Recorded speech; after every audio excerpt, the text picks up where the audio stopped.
Argentina, Brazil এবং অন্যান্য football টিমের জার্সি কেনা এবং তাদের পতাকা কিনে বাড়িতে টানানো জায়েজ নাই। জায়েজ না হওয়ার কারণ হলো তাদের পতাকা কিনে বাড়িতে টানানো, তাদের জার্সি পরিধান করার অর্থ হলো তাদের প্রতি মহাব্বত এবং ভালোবাসা রাখা। অথচ রাসূল সাল্লাল্লাহু আলাইহি ওয়াসাল্লাম হাদিসের মাঝে বলেছেন, মান আহাব্বা বিকওমিন ফাহুয়া মিনহুম। যে ব্যক্তি যাদের সাথে মহাব্বত রাখবে, কিয়ামতের দিন সে তাদের সাথে উত্থিত হবে।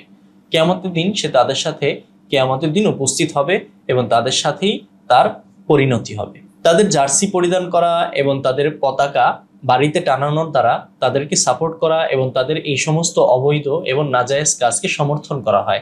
আল্লাহ তাআলা পবিত্র কোরআনের মাঝে বলেছেন, তাআওয়ানু আলাল বিররি ওয়াত তাকওয়া ওয়ালা তাআওয়ানু আলাল ইসমি ওয়াল উদওয়ান। তোমরা মানুষকে নেক কাজ এবং তাকওয়ার কাজে সহযোগিতা করো, গুনাহের এবং নাফরমানির কাজে একে অপরকে সহযোগিতা করো না। তাই কোনো মুসলমানের জন্য উচিত নয় কোনো কাফের, মুশরিক কোনো দলকে সাপোর্ট করা এবং তাদের জার্সি পরিধান করা এবং তাদের সাথে মহাব্বত রাখা।